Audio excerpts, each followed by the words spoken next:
Quick, name 3 politicians that actually do what they say they're going to do. Sorry, that was a trick question. Hello, I'm Rob Holdford, life coach and author of the book Lifeonomics. Last week's assignment was to put focus behind our attention while asking ourselves, is what I'm doing right now truly important to me? So, how'd that go? Were you surprised by how much of our lives can be filled with activities that just aren't that important to us? This week, we have a new question. What does living a life of honor mean to you? In our life coaching methodology, honor is defined simply as doing what we say we'll do and being who we say we are. Flashback again to 1988. I knew a very ambitious 24-year-old financial advisor. He was single, had just moved to the big city, and was getting started with his career. He really wanted to be successful, so he hired a life coach.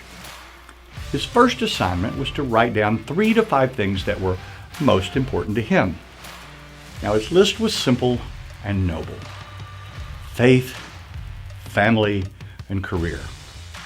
Now his second assignment was to document in his paper daytimer calendar, because that's all we had back then, every 30 minutes of his life for a full week without changing anything.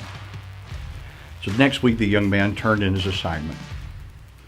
To his horror, the life coach pulled out a calculator, which we actually had back then, and proceeded to add up all of his hours that week to see how he was actually spending his time and attention.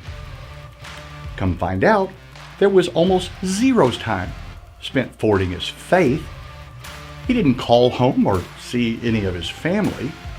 And although he was at work, based on the activities he listed, he was only working about 20 hours that week to really grow his career.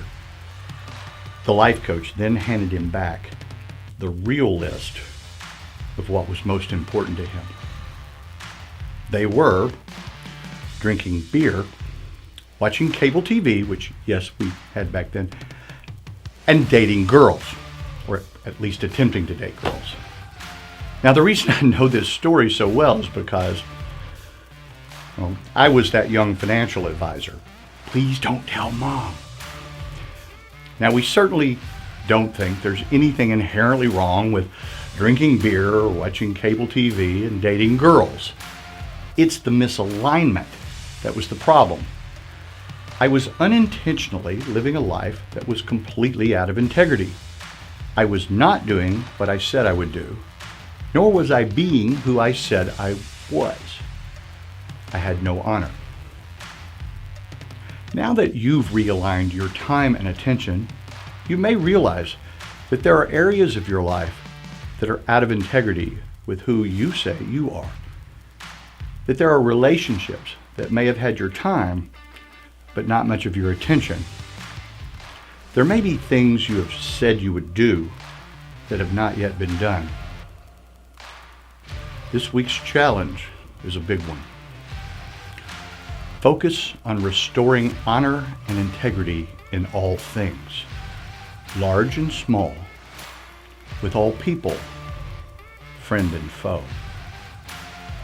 Then begin to notice the exponential power that can show up when you really start believing you. Good luck with the challenge. See you next week.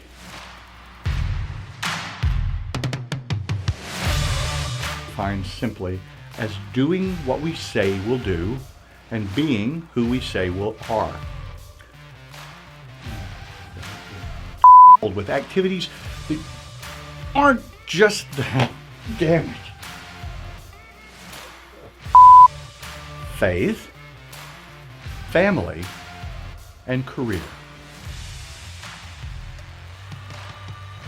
Obviously, that's way too many spaces in the...